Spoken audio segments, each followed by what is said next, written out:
I'm Laura Phipps, a settler and a grateful guest on Lenape Hoking.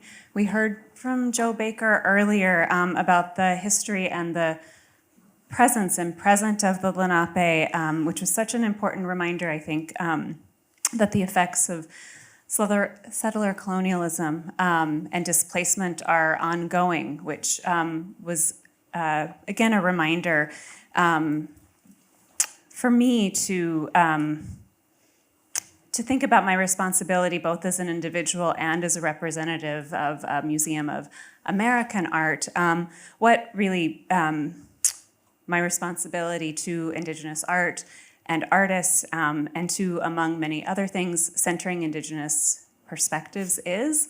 So I'm grateful, Joe, for that reminder and for all of us that are here together today to do that work.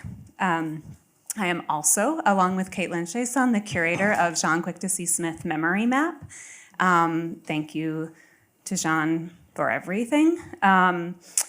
If it weren't honor enough to get to curate the show with Jaune, I also have the honor of moderating our final panel of this incredible day. And I'm going to be really brief because I want to get right to hearing the voices of the artists, but I do just want to take a moment to thank the incredible staff, my colleagues at the Whitney. Jaune often gives me a lot of credit, but I know that she knows that there are so many others that have doing this work, and in particular today, Megan and Andy, Elizabeth and Andrea and Tim and Aresti, and Ashley, Alex, many others that are not only, getting us all food, water, microphones, but also recording this so that it can be shared widely and so that it lives for posterity as well. So I want to thank all of you all. And just to say, this is the final panel before we have some readings and a celebration this evening. And we gave this panel the title Aesthetics, which is not just to be as vague as possible, instead maybe spinning it a different way, thinking about the term that we needed a term that could be as capacious and as inclusive as possible to contain the conversation that we'll have about these incredible practices. And I do think that's the spirit of the conversation as well. As we'll all see, we're going to hear about some truly varied practices from artists at different phases in their lives and careers. I think this is the gift that Jaune gives us, bringing together these intergenerational connections. And I would say that I feel not only are these artists grappling with or questioning the expectations of Indigenous aesthetics, but also approaching material and social practice from really expansive perspectives. So despite all of the differences in practices and approaches that we'll see in individual presentations, one thing that really strikes me is this overarching, or maybe more accurately, underlying confidence in art as communication, in art as a pathway to knowledge and into understanding of complex histories. I think we'll hear about that today. And I want to thank Doreen for reminding us in the last presentation that Native peoples are the authors of their own stories. And with that, I'm going to pass it on. So we'll start with the artist to my right, Joe Baker. Thank you. I would like to express my gratitude and thanks to each and every one of you who have brought your spirit and your beauty to this afternoon, this morning, and last evening. My thanks to the Whitney, who's opened their doors to contemporary Native art. And certainly, I'm thinking on a very personal level, it's been a sort of a journey for me to see old friends, Jaune Quick-to-See, Pete Jemison, and Joanna Big Feather, really pretty special. And then you realize how long you've been in these rooms, and how much work there's yet to do. So I value your time, the time you've given to this discussion, and I appreciate you. So what I'd like to do today is share with you some upcoming exhibits that we are working on with for Lenape Center. Lenape Center was created 13 years ago. There are only 3 of us, and we've been knocking on doors for 13 years. And I would say it's only in the past 5 have things started to shift. And so with that comes a certain excitement, and I'll probably ramble on and get crazy, so I'll be watchful of my time. I'd like to begin with this introduction. Nora Thompson Dean, I mentioned her this morning, Lenape teacher and herbalist from my community in Oklahoma. I grew up around this incredible traditional woman. She was the last fluent speaker of our language. And we are opening an exhibition to honor Nora Thompson Dean at the Morgan Library and Museum next month, June 8th, which is in the Rotunda, which is a collection of her writings, her stories, her photographs. And along with that, we just planted in the garden at the Morgan Lenape ancestral corn, sasapsing, beans, and we this year for the first time acquired the ancestral finger squash, Lenape squash. So I'm so excited to think in terms of, everyone knows the Morgan, and only last year did they open. It's what is a very formal garden. And yet, walking down Madison Avenue, you're going to see corn that is growing in the gardens at the Morgan. My next wish is to take over the parkway on Park Avenue and replace all the tulips with Lenape corn. Don't know that I'm going to get there, but I'm working on it. I said that last night. I said, it's like, I want these big ideas, it's great. I'm sharing with you our seed rematriation project, which is located outside of Kingston, New York, outside of Hurley. And again, this relates very directly to Nora Thompson Dean. 4 years ago, we began this partnership with Hudson Valley Farm Hub, and we acquired just a handful of seeds. We had enough seeds of Lenape corn to have, for the first year, a crop of 120 plants. So we brought the seeds, and we think of the seeds, Indigenous people think of seeds as our relatives. So we were able to bring these ancestral seeds back to our ancestral home. And that is an act of return. It's an act of repair. It's an act of love. The seeds that we were able to acquire had been passed through the generations in the family of Nora Thompson Dean. And upon her passing, she secured those with a seed bank. So those are the very seeds that passed through all of our forced removals to Oklahoma and 4 years ago returned. These are 2 photographs you see of the cornfield, both in the early spring and then in the fall. Seeds as relatives, seeds as cultural markers, because it's not just about seeds. It's about the songs and the dances that accompany them. It's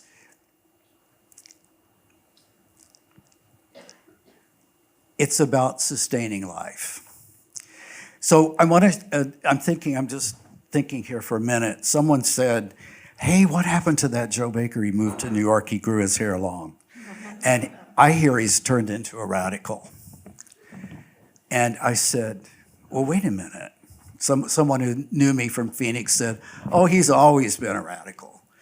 But I was thinking about that, and in terms of a seed, The radical is the first shoot that comes out of the seed. It comes to anchor that seed and bring nutrients to the seed itself so that it can flourish.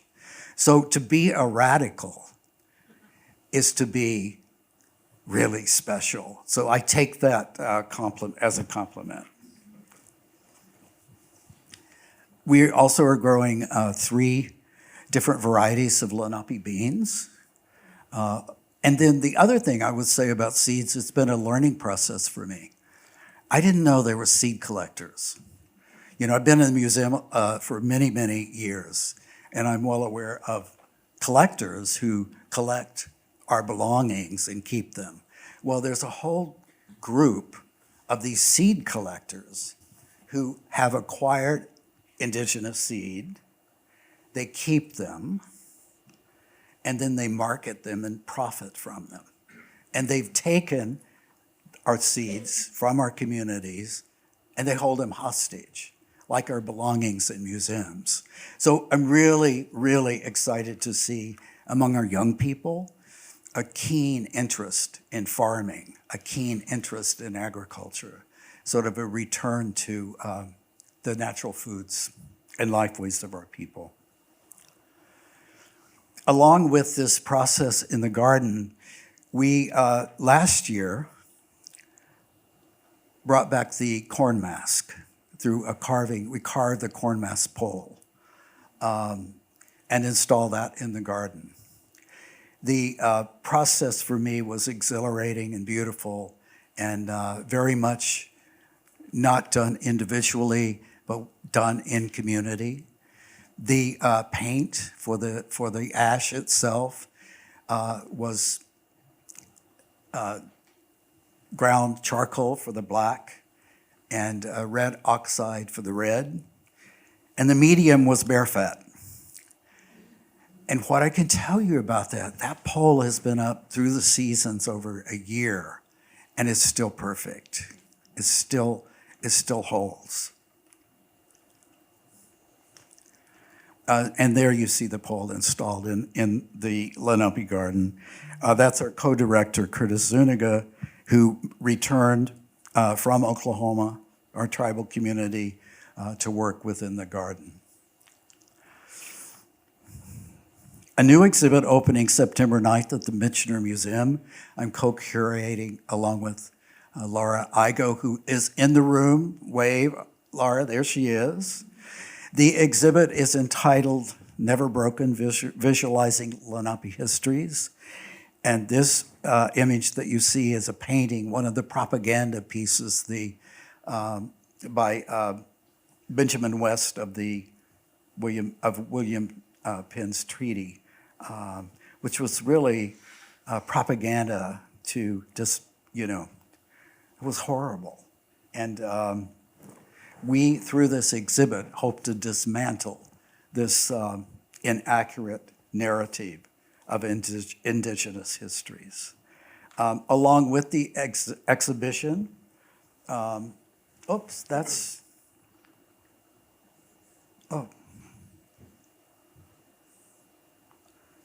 okay, I think there's a slide missing. That's okay.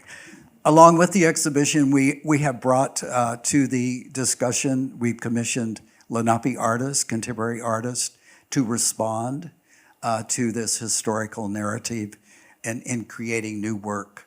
And 3 of those artists, Holly Wilson, a member of Delaware Nation and Anadarko, Oklahoma, Nathan Young, Delaware Tribe of Indians, and also one of the founders of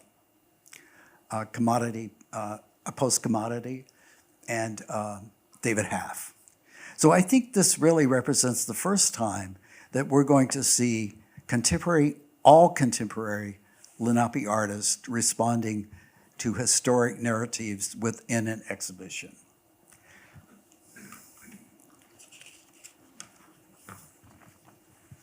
So here we go. And then in September, for the opening of the Perlman Theater, Perlman Performing Arts Center, we are opening an exhibition entitled Kishu, which is the Lenape word for sun.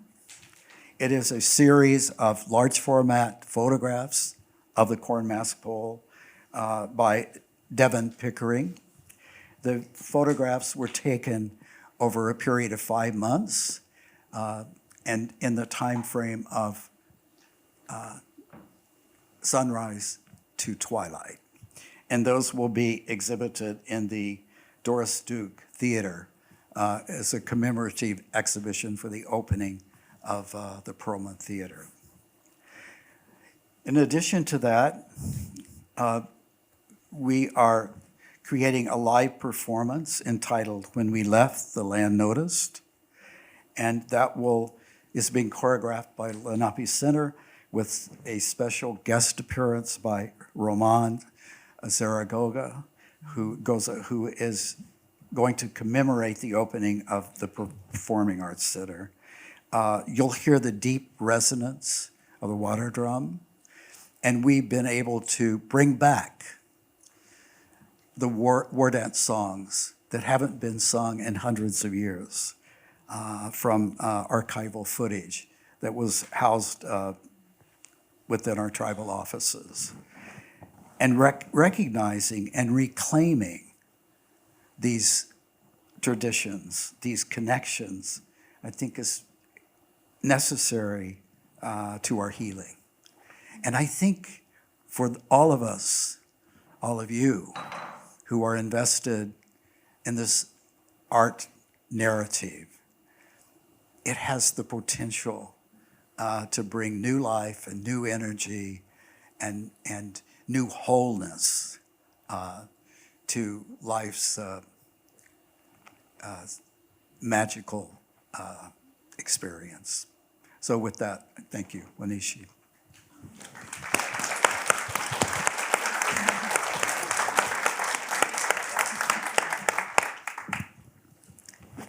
Testing.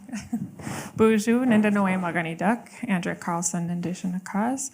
Jawa Gweneashik, Edashkage Asagik Indigo. Gitchibi too big, Nindigenous, or Ninda, Nungum, Mekanak Nindodame, Migoich Bizendawiyek. For those who can speak Ojibwe in the room, should know Hyde. Erdrich is here, and Melissa Olson just snuck in. So there's a few of you. My name is Andrea Carlson, and I'm an artist. I'm Turtle Clan. I belong to Grand Portage through my father. I am also Scandinavian, and I currently live in Grand Marais. And some of you might know that I also live in Chicago. Thank you all for being here, and there's been a lot of thank yous that have been going around. Miigwech, miigwech, miigwech. I want to I want to piggyback on all of the thank yous that have been going around, but I won't list everyone's name here today. I don't mean to break everybody's hearts, but I just wanted to include some works by the late artist Jim Denemy, who passed away a little bit over a year. He would be here today laughing. I'd see his braid and his beaded vest would be walking through here. And we miss him terribly. So I wanted to share his work with you today. Here's another one of his pieces, Medicine Bear from 2018. These are not my works, these are his. And we've been carrying him in our hearts. So this is a piece by myself, Sunshine and a Cannibal from 2015. A lot of my work is about, or it's interested in not cultural appropriation, but like this idea of an assimilative process of storytelling or ideas that came through colonization where Indigenous people were kind of defamed, treated really terribly, accused of being Wendigos, accused of being cannibals, and then that justified violence towards our bodies and our persons. And so there's this kind of metaphor or thought in a lot of Native folks of North America will use the idea of the cannibal to talk about colonization, to talk about how it was actually Europe consuming our bodies and hurting us and trying to, assimilate us into the European body, meanwhile accusing us of this, like, the most terrible thing that we can think of. So I caught wind of this kind of scholarly pursuit through this idea, this metaphoric idea of cannibalism. Listen, I'm not interested in cannibalism for real, like the real thing. Whenever I even bring it up, I feel like I don't know. I just feel like people think I'm creepy. It's creepy. So in this piece, Sunshine and a Cannibal, it's like that exposure of that power dynamic, of that consumption. At the center, it says, insert trigger warning here in brackets, in cases where the subject is also the primary audience. And that's like a message back to either the institution or venue or whatever organization is presenting that, that would be instructional language for them, for, like, say, films where there might be instances of savagery. You would be like, if your audience was all Native and you were going to show something like the film Mondo Cane to a Native audience, you would all of a sudden feel self-conscious about it. But if you always assume a white audience, you might always feel free to do that with impunity. So I kind of wanted to put this instruction at the center of it in order to have that awareness of audience. And then there's the Tower of Babel in the center that's inverted, this, Babylon built on Babylon, Rome built upon Rome. These things kind of just regenerate and repile on unless we have intervention. Then, of course, you can see at the sides, Yves Klein's blue lady paintbrushes, things like, this kind of a toolness that is also comes up in the art world. These are 4 stacked landscapes. I think landscapes for Indigenous people is very complicated because, of course, we have very kind of a very, I wouldn't say unique, but as far as other racial construct groups, Indigenous people have a very, that's what makes us Indigenous, is that, connection to the land.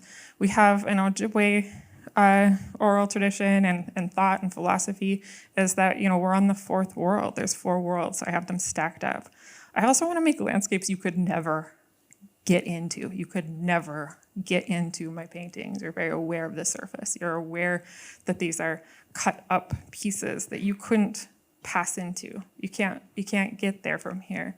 And I feel like that's sometimes how we even discuss non-colonial or decolonial ideas, is that sometimes you can't, can you ever actually get there? Can you ever actually, is it going to always perpetually remain an idea that we have a hard time actually arriving at? So these are like landscapes of denial. There's another one, this one's called Ink Babel. It's in the collection currently at the Museum of Contemporary Art in Chicago. And it's 15 feet wide by a little over 10 feet tall. It's a rather large piece, 60 segments, mostly ink and oil on paper. Here's some from my horror series when I was very interested in Italian horror films. I actually did depict, anyway, cannibal type stuff. So I wanted to kind of make these I opposite what I just say, I just counter myself. But these are almost like film posters where the person who drew them has not seen the films. But this piece, Red Exit, and this image is taken at the Buckley Gallery in Minneapolis. But this image was made into a billboard that was put at the end of the High Line. And then, if I'm allowed to say, the Whitney Museum purchased it, so it's in the collection. And I hear it'll be up this summer if you want to see it in the flesh. But again, this piece is like 10 stacked landscapes, and there's so much denial worked into being able to access that space. Red Exit, this like kind of externalness. In this piece, I kind of wanted to celebrate spaces that Natives make for ourselves, where we have full agency.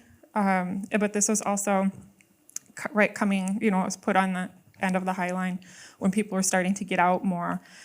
We're not really post-pandemic, but with that kind of idea of like we're finding health. There's earth divers in Anishinaabe storytelling. We have this recreation of the world story where all of these animals dive down for a little piece of mud to recreate the world on. And I feel like coming out of that experience of the COVID lockdowns and things, it was like we were reaching for that medicine to like really self-analyze and figure out who we were for survival into the future. So I put these various animals in that are earth divers as well. So recently, during the pandemic 2020, my friends and I started Zooming because we were lonely, and we decided that we wanted proximity. We needed to be close to each other, and so we were like, we need a space that Native people can see ourselves in Chicago. There's no like the Native art galleries in Chicago.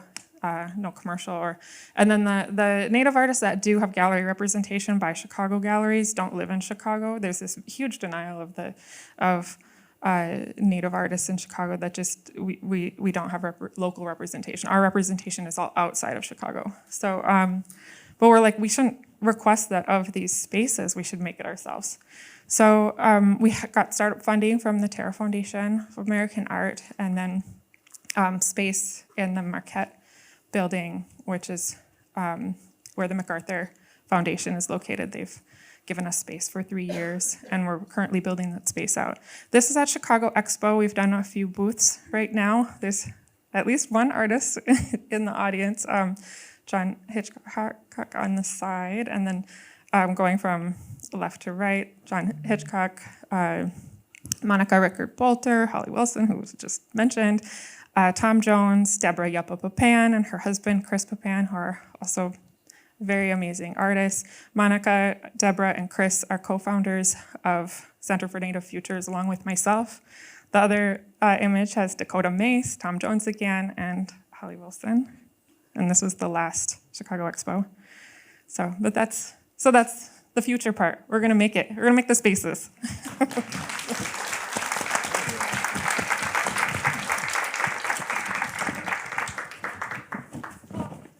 Hello, is this on? It's on.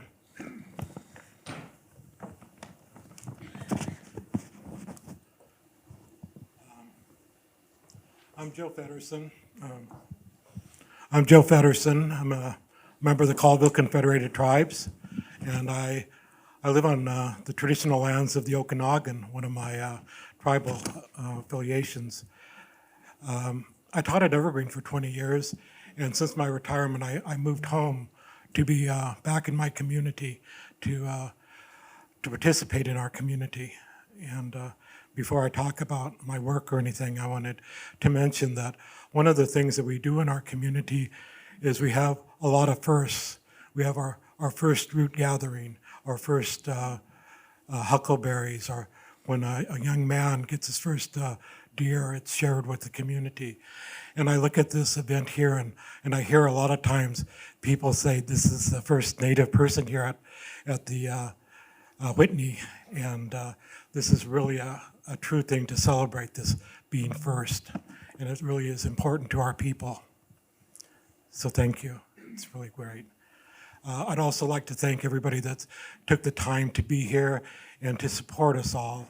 It's very important for us, and it creates a wonderful, vibrant community.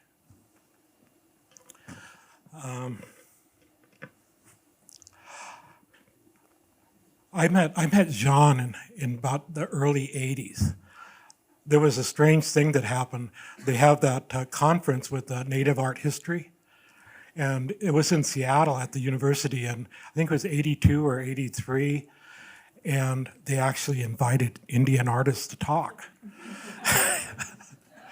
I met Jean, George Longfish, Peter here, and Rick, and so forth. It was an amazing thing. It changed my life. I met friends that are still my friends. This is 40 years ago now. And I was just on my first or second show at Sacred Circle, and George and and Jaune came down to the gallery, and they both bought artwork. Jaune's laughing because she does this all the time. I've been to her house in Corrales, and one time, this was in the 80s, and there was this platform, and it had a sheet over it, and I almost sat on it. It was framed artwork from her collection. It was this high and, 3 by 7 feet across. I can just imagine what was in there.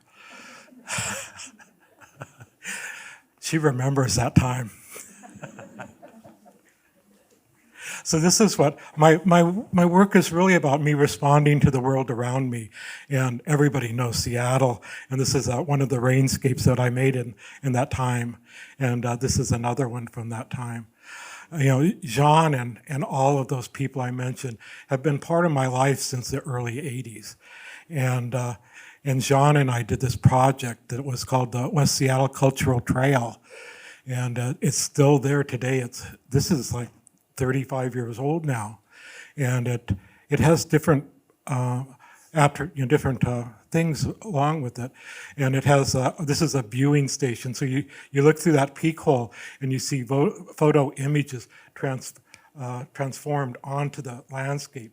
So it's kind of like looking through a slide, and then there's little bits of text about place, about history, about culture, and in the sidewalk we embedded these things that reference petroglyphs, and the bear and the canoe and the houses and so forth. It was a wonderful experience, and Jaune again was guiding me. She was my mentor. She walked me through how to work as a public artist. And I'm embarrassing her now. Anyway, I'm really grateful for Jaune, and I don't know what my life would be without her. This is a piece that I made for the Continuum show that was at Battery Park. This piece is called Okanagan, which one of the meanings means coming together and conforming. And this has traditional patterns that are overlaid, and so when you understand the patterns, then they come to the surface. And I was interested in about these patterns and the meanings behind them, and that was what I was thinking about. I was thinking about how these patterns are transformed into your mind and kind of what they mean. I was also learning how to make baskets and weave baskets. And so I was making all of these small baskets about this big, but you can't show those little baskets in this huge space. So I asked a friend of mine, and I said, "How do you make glass?" And she said, "I'll introduce you to Preston." And she did, and these are the first glass pieces I made with the Preston Singletary. These are traditional forms, and you can see there's a false emboss of traditional patterns underneath the outside ones. And these have contemporary urban meanings, like the one on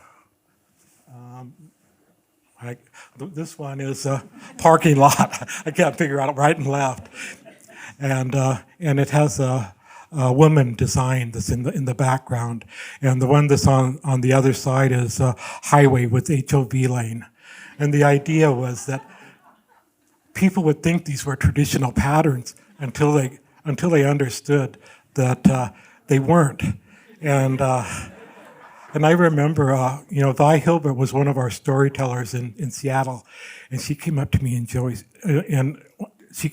said one time, she said, "Joe, you're funny." So, and this is, my work is responding to what goes on around me, and we always have this tragic kind of thing about our land and how we deal with the land. And about a year ago, a lot of times people place horses out in the landscape, and we have a beautiful reservation, but people get tired of their pets and they let them go. And every once in a while, we have to euthanize a lot of horses. They just take over the whole area, and they cause damage. And this is one of our deer spirits surrounded by horses playing. It's called Inhabited Landscape. this is a piece I made for the Evergreen State College, and it was a tribute to Vi Hilbert. And it was because Vi always loved it when I included in my work legends. And this legend goes like this, and I think it's really important, especially today. The legend goes like this. It goes, the Creator came and he gave all the people different languages. And they had a hard time communicating. The world was different then. The sky was lower. People kept going up into the upper world, and it would cause chaos.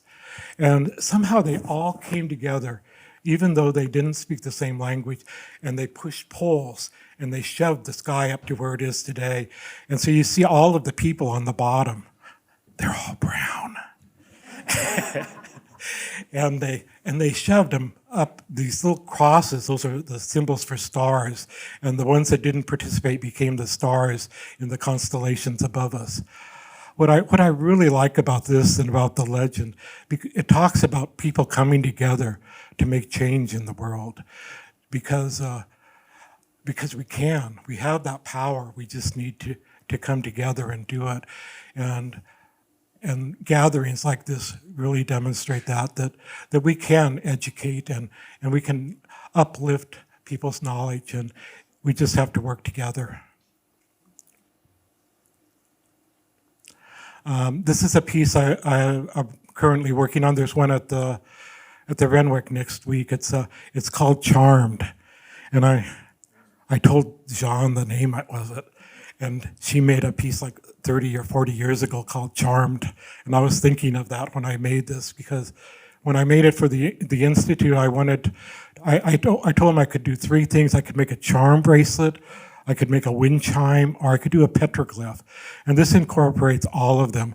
When this is displayed, it kind of tinkles like a chandelier a little bit, and the shadows become the petroglyphs on the back wall, and it's all made of these things that you could find on a charm bracelet, these little icons about your personal experience, and it's about place. So it's like kind of like when we did the cultural trail and we had all these different parts that made the whole. This is kind of like that. It brings everything together for one piece, and it's kind of in the shape of a big blanket. And this is a detail of that. When I made these pieces, I always make prints that go with them. And so I made this whole set of prints, and I didn't like any of them. And they stood, people have done that, right? They stood in a drawer for 6 months, and I thought, what can I do? These are like petroglyphs. And I thought, well, graffiti is kind of nice. Maybe I'll just spray paint on them. And so I thought, I have nothing to lose. So I spray painted them. And then I brought them to my gallery. I thought, oh, they won't like that. Spray paint on prints? Charles was fascinated by it. And then, I don't know if you know Jordan Snitzer. He collects prints. He bought them all. Here you go. I thought, well, if he's not afraid of spray paint on them, it's great. This is a piece I made for Facebook, or I guess it's Meta now.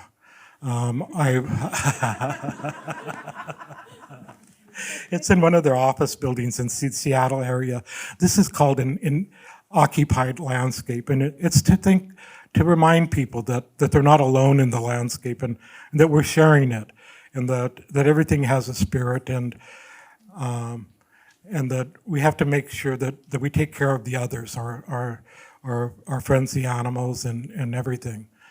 When you see the horizontal lines on my work like this, it often represents our landscape.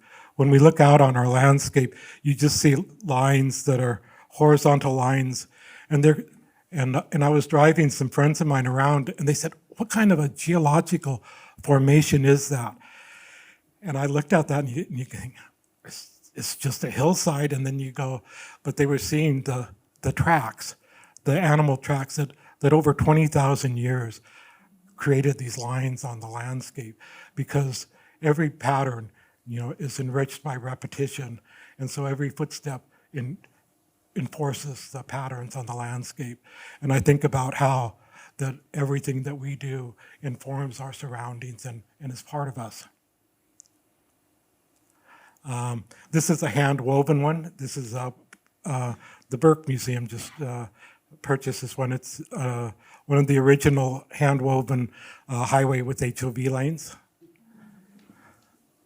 This is a piece that was made for the High Desert Museum, and they wanted to do something different. They wanted to buy artifacts that were used, and they wanted people to check them out. You can go to the High Desert Museum and check out this root bag. One of the things they wanted me to do was to make a basket that was used and can be used. And so I had to, my dad just passed away, and I would take him on drives, and he didn't really understand our area that well. He was, German descent. He saw it as vacant, and you can't argue with somebody that's kind of deaf and he's just talking as we're going around. So I thought I would do one that was a bestiary about place. And so these are all the animals, and they're on the black and the horizontal lines talking about our existence on this place for 20,000 years. I have a feeling I need to hurry more.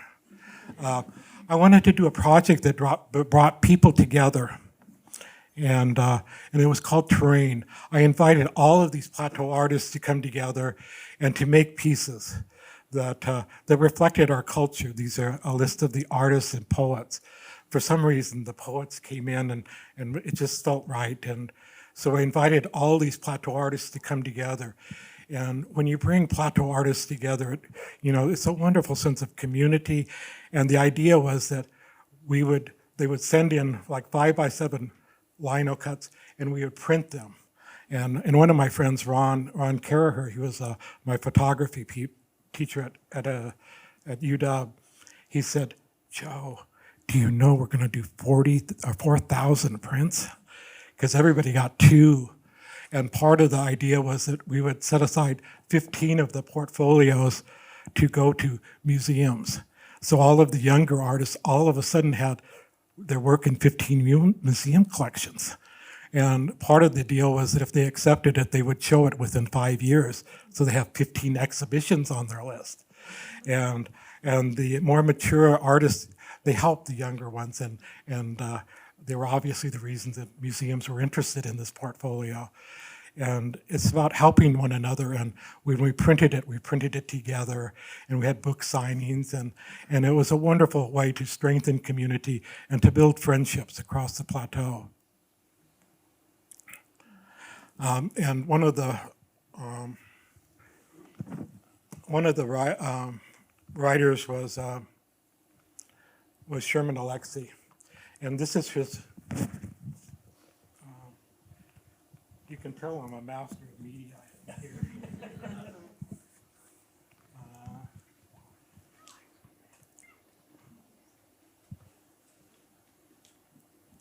This is this one. I love my this is by Sherman, late August, early September. I love my reservation. Every lake and river and stream and untamed tree. I love every insect. I'm afraid I can't read it very well. I love every root, bitter and sweet. But I love and I miss the most is falling asleep in our family camp as the stick games drummed and sang until 3 a.m. Yes, like every other Indian, am I haunted by my ghosts are my cousins.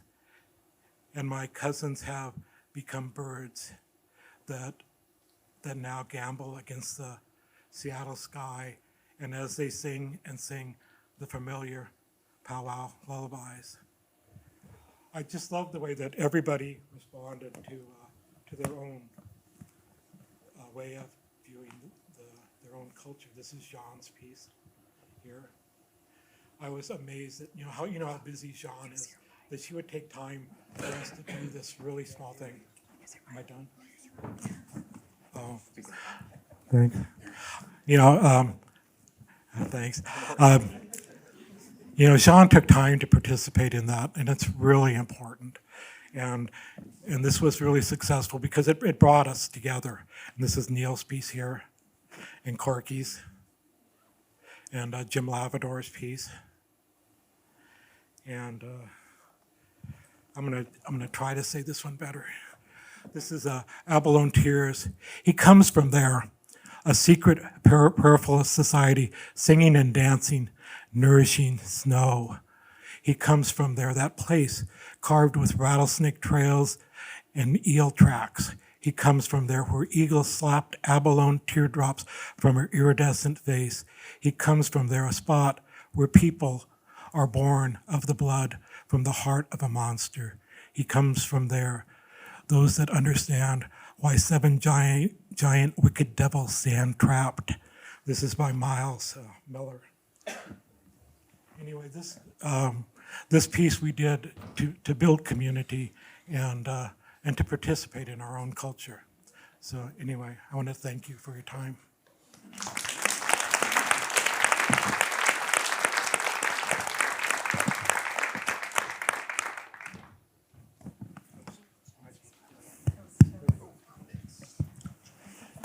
I didn't know his last name.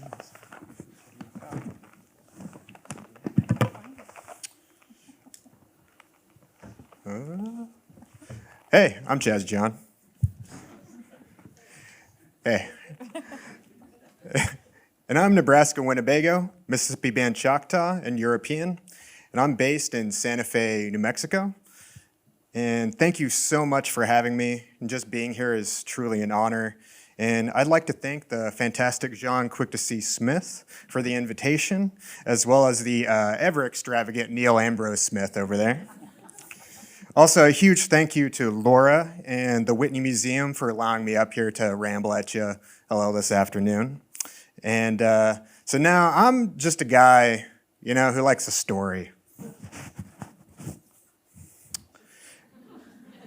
And one of the most, I'm like a young Fred Savage in Princess Bride. I'm just here for it, And one of the most striking aspects of Jaune's work is her storytelling and use of mythology. And she draws upon many aspects of Indigenous narratives and symbols to create deeply personal and universally resonant works. They often reflect the struggles Native Americans have faced, continue to meet today, including issues of identity, addiction, and the loss of cultural heritage, alongside the parallels of strength, resilience, and what I find the most compelling is how her work continually speaks about the importance of becoming and the exploration of ourselves through art. Like Jaune, my art functions the way the trickster lives in the joints. That was pretty tricky. And making connections, embracing the tension between the opposites, and using any medium that the work asks for.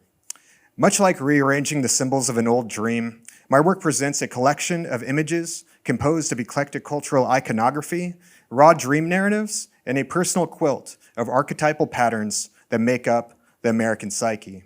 And this one is called Must Be That White Boy in You, and it's about a biracial identity crisis and a bad date that I went on.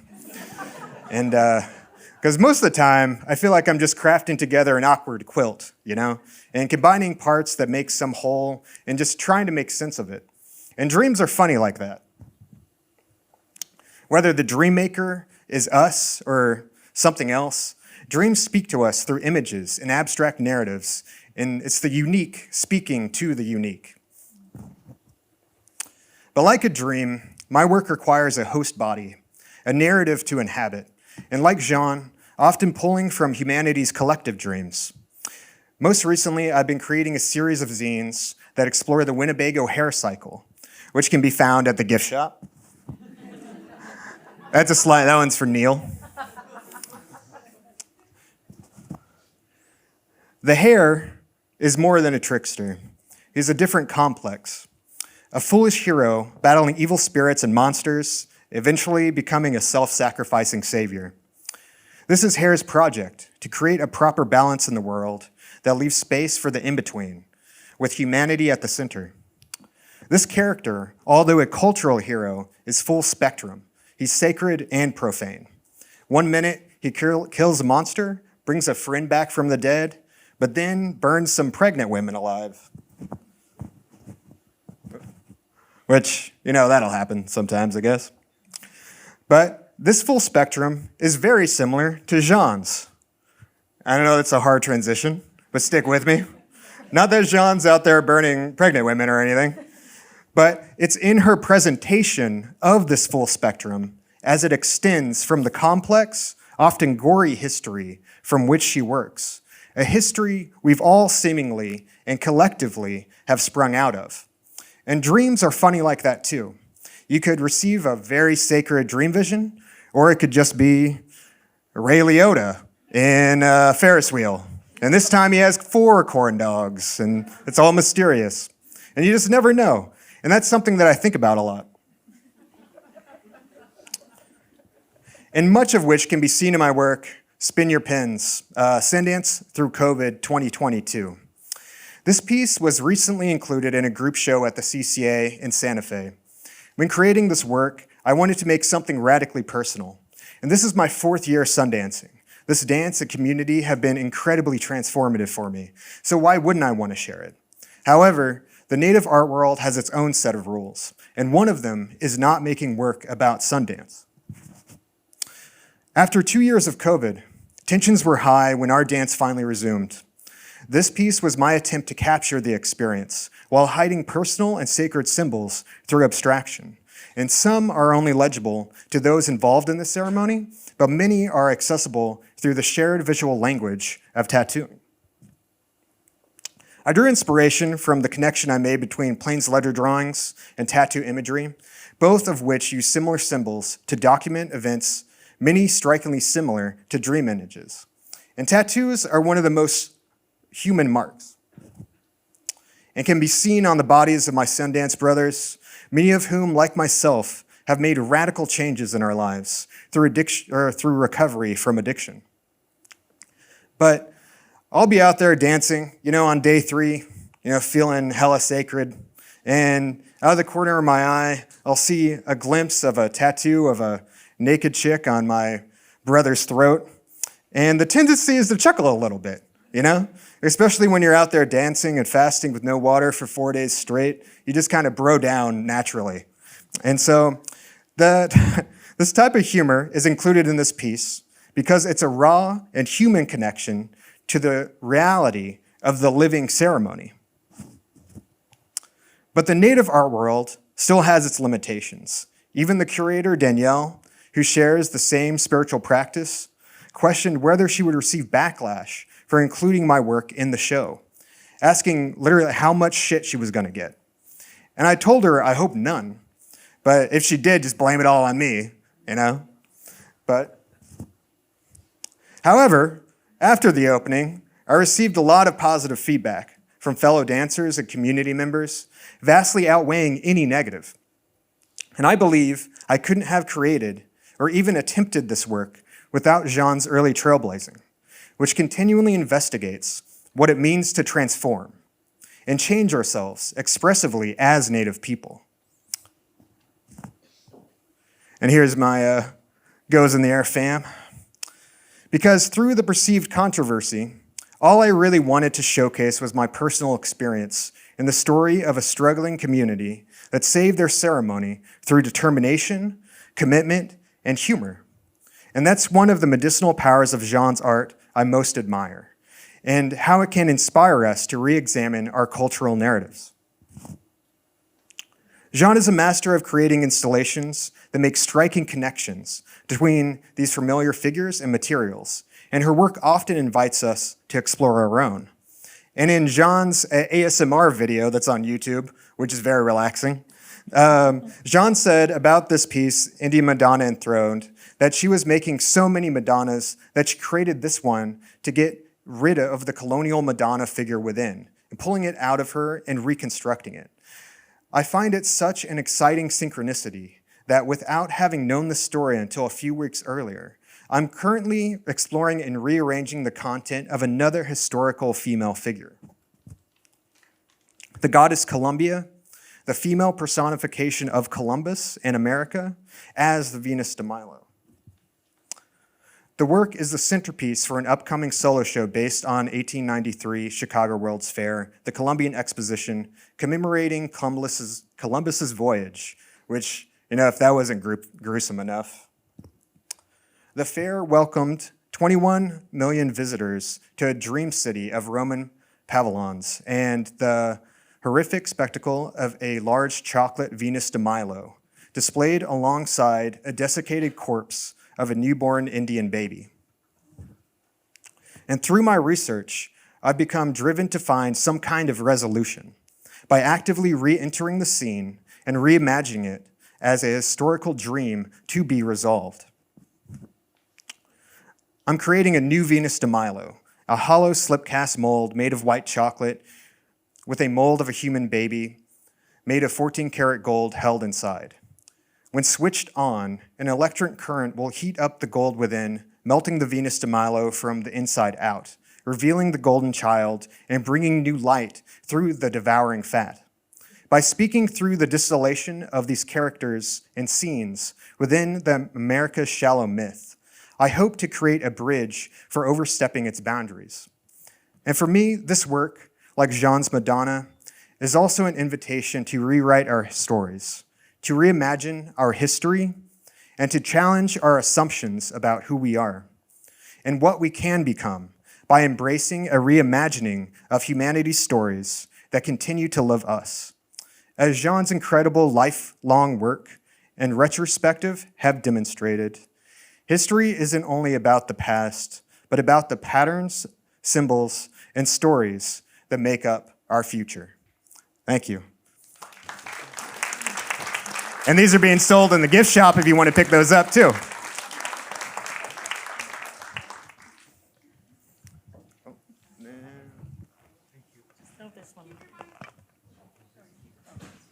Oh, snap, my bad.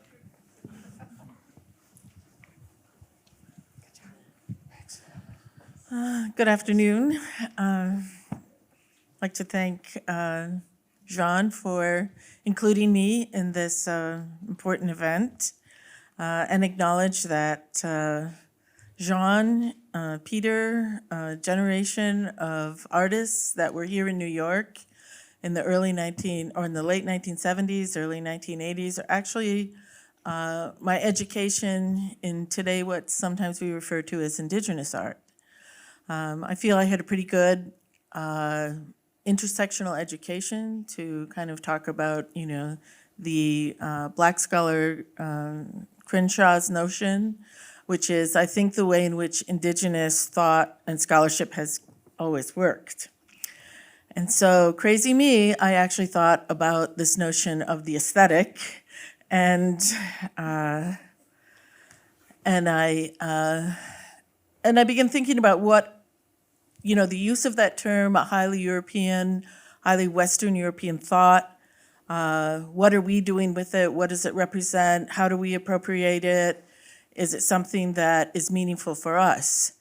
And so what I began to think about is, what point are we at? And so I think that we can all agree that we're beyond, in many cases, this notion that the field hasn't changed. It's changed dramatically. And I think Jean's work here at the Whitney is, evidence of that, solid evidence. And so what I think about is frameworks. I'm consistently thinking about broad frameworks.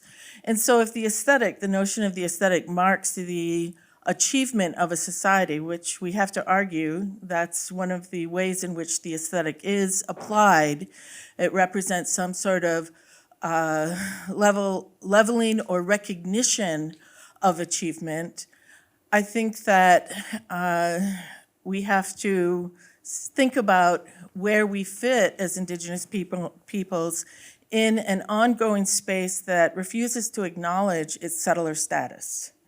And so I'm sharing with you part of my process in that very early on, I just gave myself permission to do many things at a period of time when most people were specializing in a specific thing. And I found that I actually needed to move through a number of different cycles of thought in order to keep motivated. And so I'm going to share with you my cycle of thought right now, which is an exhibit that I'm working on that marks the centenary of the bundling of Descahe to Geneva after the impact of the Indian Act in Canada in Haudenosaunee communities, specifically at the Six Nation community just outside of Ohsweken, and why the Haudenosaunee felt they needed to send a representative to the League of Nations in 1923.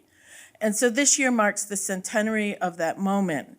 And so I think it does represent this sort of like framing moment of our experience as Haudenosaunee people. But what I would argue is that it isn't just a Haudenosaunee experience, because Diskahe's trip to Geneva, his intervention at the League of Nations, which was the precursor to the UN, actually in the 20th century, I would argue, marks the real beginning of this international Indigenous sovereignty movement. And so, as you all know, I've been talking about sovereignty my whole life. Recently, I've written about the kind of sovereignty that I'm talking about, because I think now we're at the point where there are many sovereignties that people are talking about. And so the kind of sovereignty that I'm talking about is actually a sovereignty of accountability. It's not a theorization of self-determination, but it's actually an application of self-determination. And that's what I see Diskahe's work as. So the arc of the exhibit actually has 4 components. And the components are Haudenosaunee principles. And so this is kind of a framework that I've set up and had to negotiate with leaders in the Haudenosaunee Confederacy, as well as our collaborators in Switzerland, who have been extremely important in this discussion. And so it's about relationships. And so this idea of each of us today have been talking about what our epistemological or cosmological centers are and how it's grounded and how it's so important to what we do. I think we've also been talking about, and clearly in Jean's work, this question of justice denied.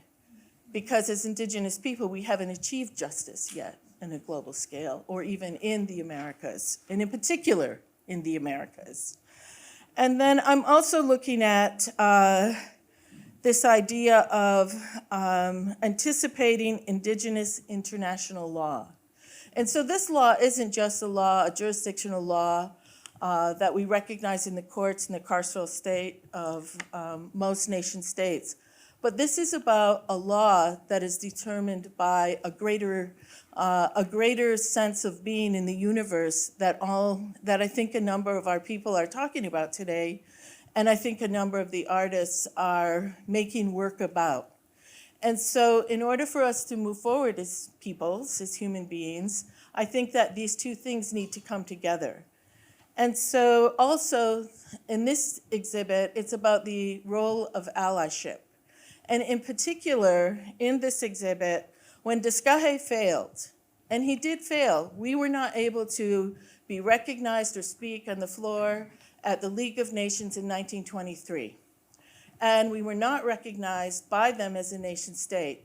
And so in this exhibit, what I'm bringing forward are a number of those documents, because everything was written about, everything is documented. There's incredibly deep archives of this correspondence of other nation states initially agreeing to support our petition, but then the Canadian and British arm reaches out and says, we don't want you to do this, and then the kinds of reprisals they would wage against the other nation states that agreed to help us. And so then there's correspondence about this all going away, and that they're not going to bring the petition forward because of the long arm of the British Empire as negotiated through the long arm of the Canadian state as negotiated through the British Empire.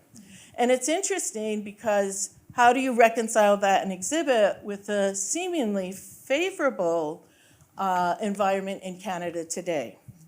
And so we use, and Peter talked about it earlier, the two-row. We remembered that relationship. We appealed to the Netherlands first. And they were actually going to bring the petition forward. But then again, that's the story of it being compromised and sent back. And so the a section of the exhibit talks about this incredibly difficult journey of Diskahe in trying to bring forward this idea that Canada, who was just made a member state of the League of Nations in 1921, had the power to deny the Haudenosaunee the ability to do that in 1923. And so I'm really interested in the way in which history isn't remembered. And I think in a way this is in dialogue with a number of the artists that we're talking about today. It's that we're all deeply interested in our histories and how to bring them forward and how to make Indigenous history legible in an environment where often people don't want to remember. People don't want to understand this. And so this is, I think, part of the challenge, and this is, I think, part of the work of the art that we're looking at today. It provides an entry point in order to begin to open up these spaces. And so this is an incredibly important photograph. It represents post-denial, when Diskahe was not able to speak on the floor at the League of Nations. But what it represents is actually the group of people from Switzerland that came together. And I didn't know this, and this is part of the research of this exhibit. It was actually the women in Europe that actually forwarded and began to do simple things like fundraisers, like things that we still have to do today to fund things in our community, bake sales, and doing this kind of community groundwork in order to raise money to create forums for Diskahe to bring this message to not only the city of Geneva, the people in Europe, and to help him travel to tell the story. And so the story is something you all know about the Indian Act. It's a move against the traditional government in the Six Nations community at Ohsweken, and then the imposition of the elective system. And so I'm very interested today in the language of nationhood, statehood, tribalism, how we use those terms, what they are. And so this is actually the photograph that documents that alliance.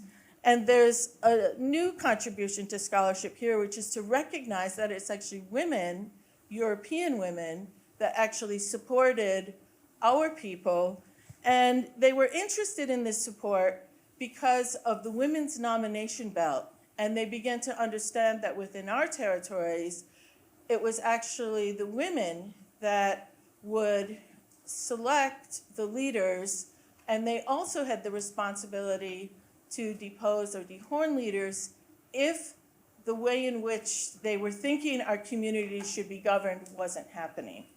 And so another thing that I recognize is this question of mapping. And so I'm so glad that so many of Jean's works are about rethinking the map. And so in this exhibit, we're rethinking the map to show exactly what Patricia was talking about, the way in which our spaces worked and continue to work. And so one of the things that we're working on in this mapping process is that we haven't really ceded our territory, but it's not acknowledged by settler states. But we still feel conceptual ownership of all of the Americas, don't we, Indigenous peoples? This is our place, this is our homeland, and this is like a moment in time that we're living through right now, that in the future, our ancestors are going to be here precisely because of all of the things that people are talking about today, which is this ancient knowledge that's rooted in this place. And that's what's going to bring us through. And so I live in a territory right now, and I'm at Cornell, that is all about the formation of the United States based on the dispossession of specifically the Cayuga, then the Seneca, then all the Haudenosaunee from a particular territory known as the Clinton-Sullivan Campaign.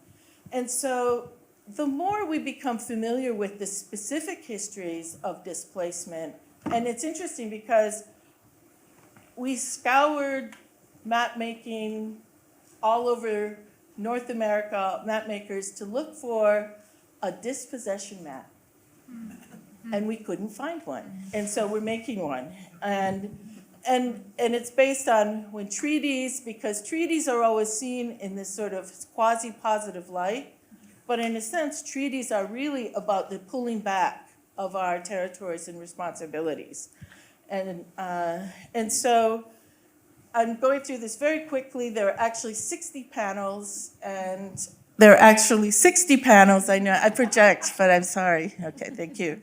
There are actually 60 panels in this, so this is just really just the high points. But when Discahe was denied, he came back to the United States, into the Haudenosaunee homelands on the US side, because he was afraid to go back into Canada because he had been accused at that period of time of the theft of the three things that you saw in that photograph: a wampum belt, a silver pipe, two wampum belts actually, and a silver pipe. And it's interesting because in this research we found that those objects, what we would call material culture, or our cultural patrimony, are still in the possession of a chief at Six Nations who came forward and has told us that.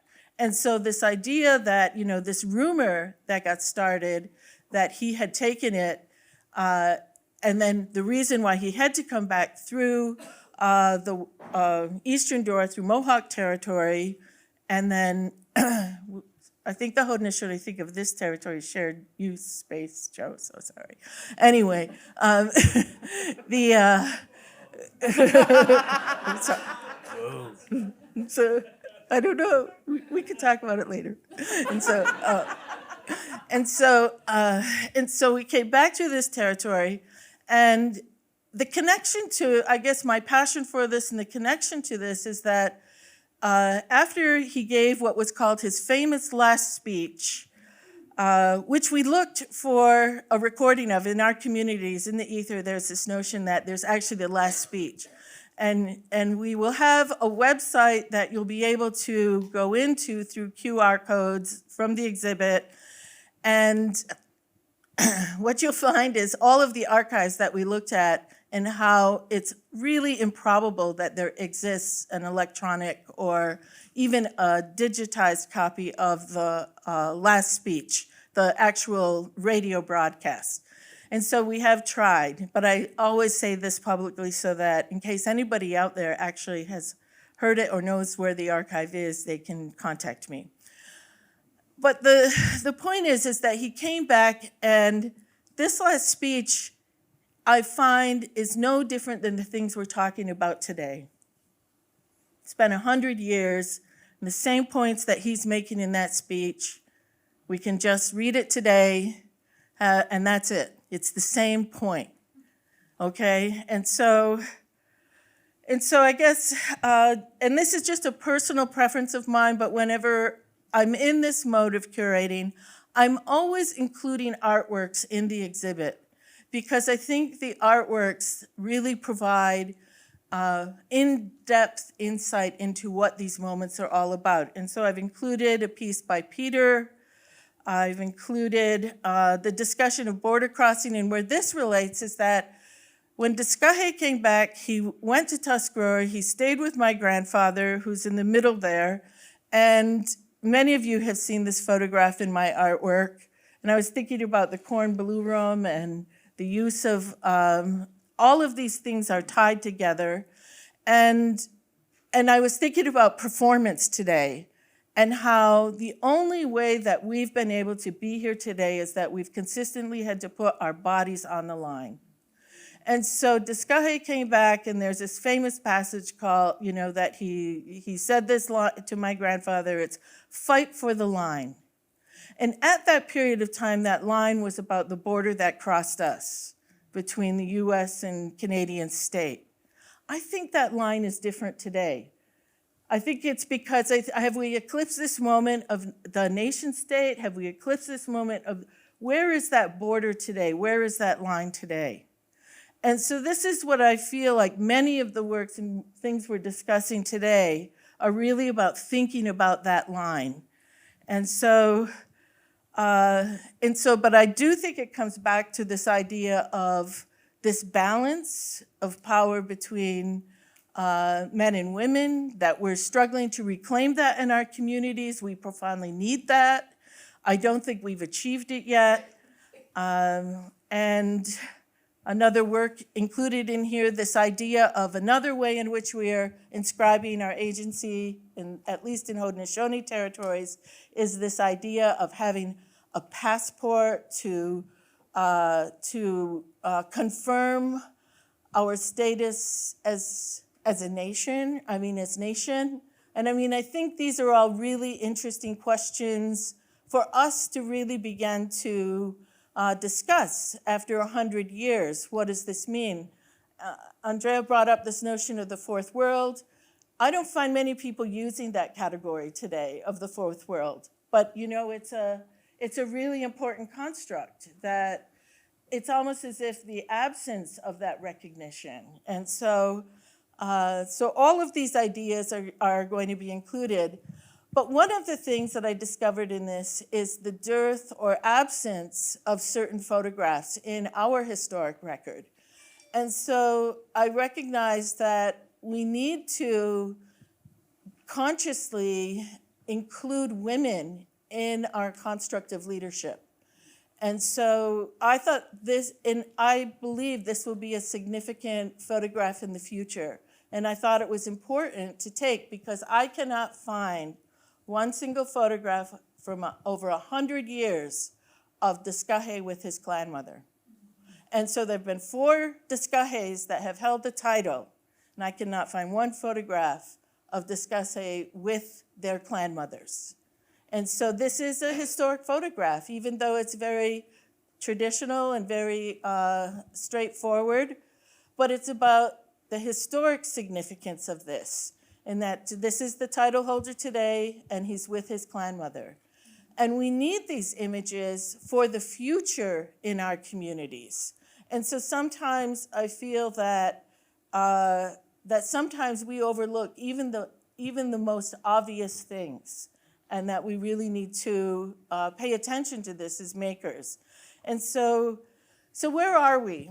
So this exhibit goes through this whole arc, and where are we? So this is a photograph of Kenneth Deere, who's one of the representatives for the Haudenosaunee, who works at the international level, who is the person that actually initiated this project. And he's at the Permanent Forum this past April, and paired with a portrait of Diskahe. And we still do not have nation-state status. We still cannot speak at the UN as Indigenous nations. And so I would say, but I don't think any of this is a loss or a failure. I think where we are at is that we're at a precipice. And I do think just the veracity of artwork and makers, the number of artists in our communities today, demonstrates something. We need to understand what it demonstrates. And I think it begins to demonstrate that we're coming into this moment of recognition globally. And so then how do we think about this in a bigger way? Because we are the ones that have to author this future. And I do think the artists are telling us this with the work. And I think, well, for me, I don't really make a separation creatively between making an exhibit and making my work, or from writing a paper. For me, it's all the same. It's just different mediums. And so thank you Nyawa for letting me share this thought with you today. And if you're in Geneva this summer, when the Emirates or Permanent Forum is going on, you'll have a chance to see the exhibit. So Nyawa.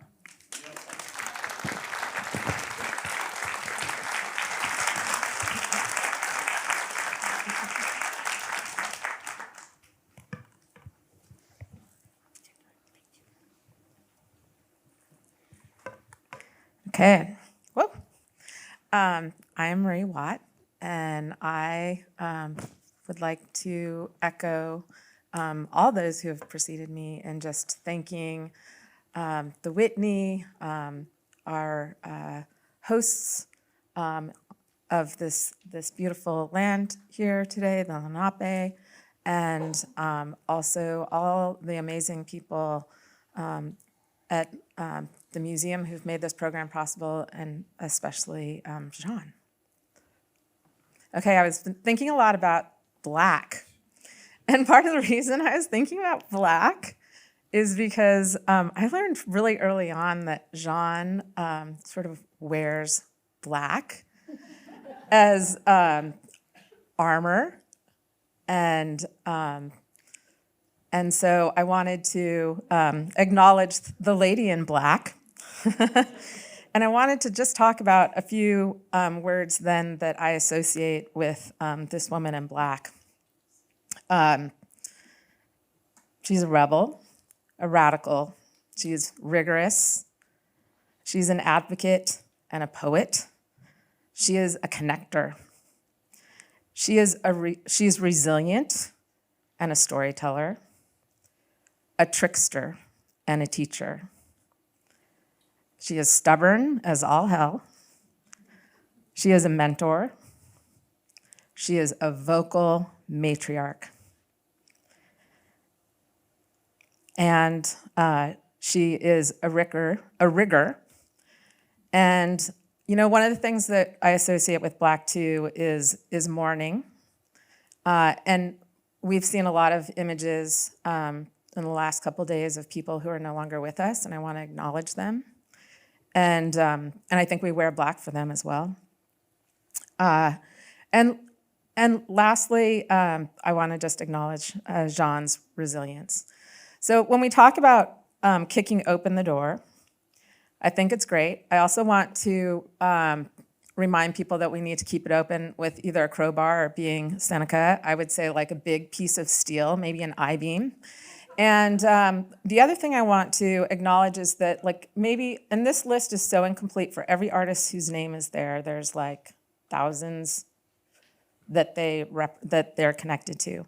But like 10 years ago at the Portland Art Museum, and I've seen Jaune lecture more than once, but she often will introduce a lecture by naming artists and showing work by those artists. And honestly, if the lecture is an hour and a half long or an hour and 15 minutes long, I would say that 45 minutes of that presentation is devoted to foregrounding younger artists. And so she's, when I say she's a mentor, I actually thought I was the only one who was getting her exciting, like encouraging emails. But of course, like one of the things that's so great about Jaune is you do feel like she's one of your, really good friends and allies. But then as we're all in this room sharing this moment together, we realize that we're all receiving those, I'm gonna call it love notes.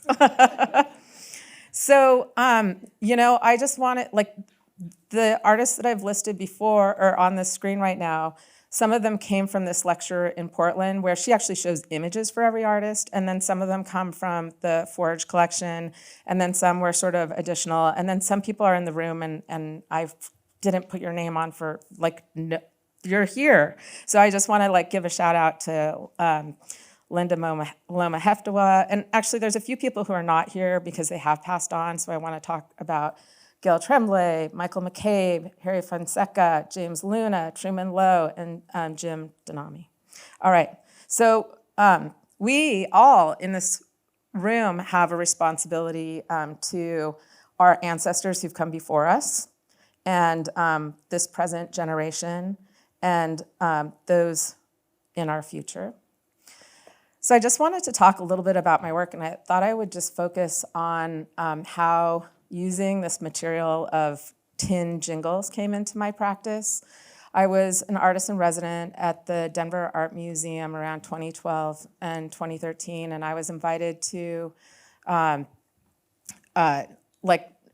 basically had a studio there, and people could just come in and sit down and sew. And for anybody who isn't familiar with the sewing circles, I oftentimes say, you can come and go as you wish, and I'll feed you, and I'll give you a print in exchange for your time and contribution. I think of the sewing circles as not kind of a means to an end, but a means to like making something together. And what we're making is community and conversation, and we're telling stories because our eyes are diverted, and it's easier to talk when you don't have to look each other sometimes in the eyes. And so one of the things that happened in Denver is that there were 2 young girls who were part of a day camp, and they came in and they sat down and stitched. And one of the young women started talking about her, like they both were powwow dancers, and one dancer talked about how she was a jingle dress dancer, and the other dancer talked about how she was a fancy shawl dancer. And so I knew I was coming back to the Denver Art Museum to do a sewing circle while their annual powwow was happening. And so these 2 images that you see are like kind of evidence of this simultaneous event. And also at this table on the far left is my mother, and my father, we only see his hands, but I like to acknowledge them. I sometimes affectionately refer to them as my roadies, because they have like really been so supportive and travel so frequently with me, and so I always feel them near. So I decided to make this piece called Butterfly, and that's what we were sewing in the previous image, hoping that I would see these young women at the powwow, but unfortunately I didn't. But this material really, like thinking about jingles, listening to the music at the powwow, the drumming, the singing, even the smells of food, right? Like I think that it changed something in my work. So in order, in incorporating jingles into a piece, it meant my work had to move away from the wall, because that way a jingle could have the sense that it could move and make this like healing sound. And I continued to kind of include it in other pieces. And so this piece is called Companion Species, Calling Back and Calling Forward. And so for me, while these are maybe somewhat cloud-like forms and somewhat a sunrise-like form, I'm also very interested in how the bindings and blankets, they're ledger-like, in the sense that blankets, and especially these satin pieces, they physically and metaphysically capture or snag our dreams. And for any artists in the room and other people, I would like you all to start using the hashtag #DogsForScale. This is Lenny, but I also think that like when we see animals in our pictures, and actually it's a reminder of how we are connected and related, not just to animals, but like now I'm thinking of like the wood underneath our feet, right? Comes from these trees. And these walls are made with, the aggregate from stones and sand, the glass in the windows. So 3 or 4 years ago, I was invited by the Whitney Museum to participate in the exhibition Making Knowing. And in conjunction with that, I worked with the education department to do a community program.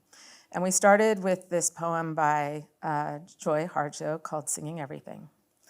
And it goes, once there were songs for singing everything, songs for planting, for growing, for harvesting, for eating, getting drunk, falling asleep, for sunrise, birth, mind break, war, for death. Those are the heaviest songs.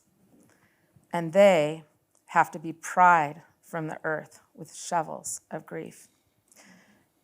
Now, all we hear are falling in love songs and falling apart after falling in love songs. The earth is leaning sideways, and a song is emerging from the floods and fires. Urgent tendrils lift toward the sun. You must be friends with silence to hear. The songs of guardians of silence are the most powerful. They are the most rare.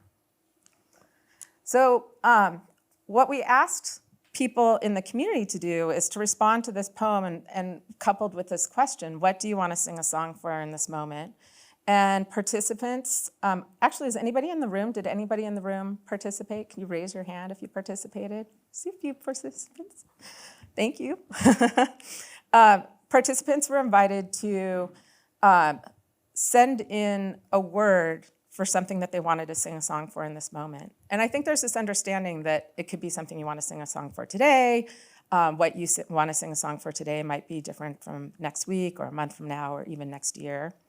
And so we ask people to write their answer in their own hand, right? Because your hand is connected to your body, which is connected to the cadence of your voice. And from that, in my studio, we actually, this is an image of this room, actually. Isn't it amazing how it can just be transformed? There were almost 300 participants in this open to the community sewing circle. It was really, I think, one of the first public education events after, it's really hard, you can't really say after the pandemic, right? But well, like when things started to open up, and we had this event got, continually kind of pushed back, and it was almost like this was the last moment in which we were going to be able to do this event, and luckily it happened. And I think there was thirst to come together and be in community, and it was a really amazing and generous day. And so in my studio, we use tape, the humble patterning material, masking tape, to basically, we tried to mimic the word contributions, mimic the gestures in people's handwriting in our patterning. And people at the sewing circle, they're invited to stitch on the left side of the tape or the right side of the tape, over the tape, but ideally not through the tape. And sometimes you pick up a panel that's already been stitched by someone else.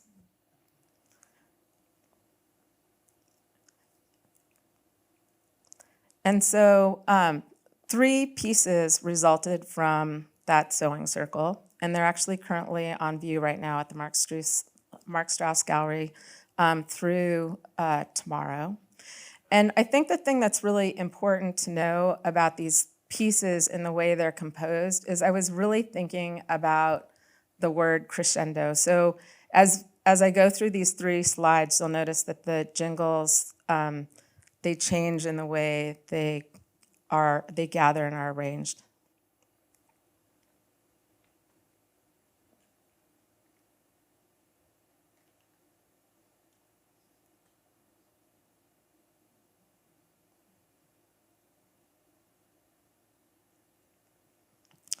So this work with this material has taken me to this moment where I wanted to really, the one problem with attaching jingles to cloth is that institutions really don't want you to touch it. And there's often this interest in hearing this music and healing sound. And so in my most recent work, I am really bringing this material into these 3-dimensional forms that are more interactive and collaborative.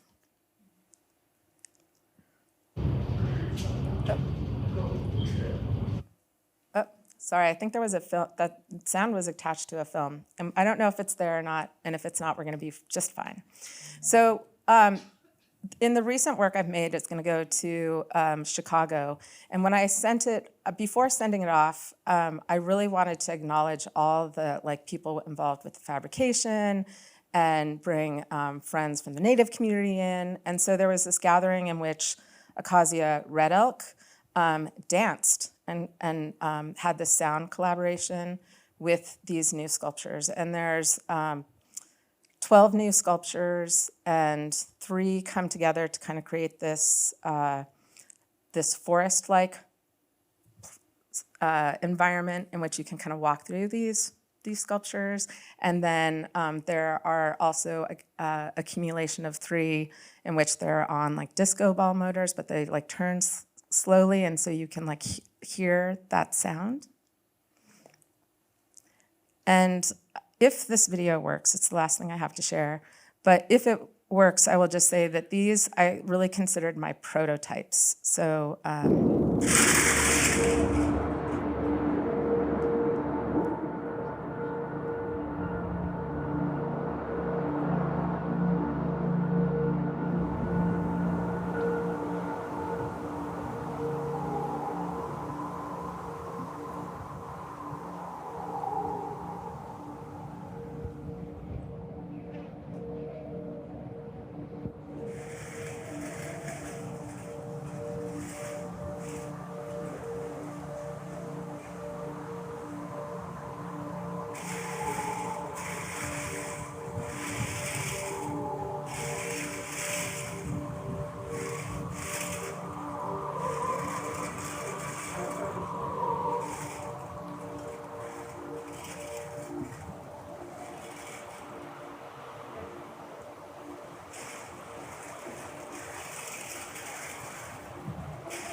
So I wanted to acknowledge when Joe Feddersen was talking about Vi Hilbert. I grew up in the Pacific Northwest, and my mom grew up at the Cattaraugus Reservation here in New York. And my mom worked in Indian education for 27 years, and she was she started in the 70s, kind of these story circles, and Vi was a really important person in our community as well. I mean, she was just important in Washington State and beyond. She was this incredible person and visionary. But one of the things that I was thinking of, Joe, is that these pieces, they on one hand, I think of the story of Sky Woman for us as Haudenosaunee people, but I also really think, having had a relationship with Vi Hilbert, I also think of the story To Lift the Sky. And what they would say is yay, a how, yay, a how, yay, a how. And one of the reasons that they needed to lift the sky is the sky was actually starting to come down on these people, and they had to find a common language in order to, and work together in order to lift the sky. And so I at some point imagine an installation of these where there are sticks, because I think that relationship between the stick and these forms is really important. Thank you so much.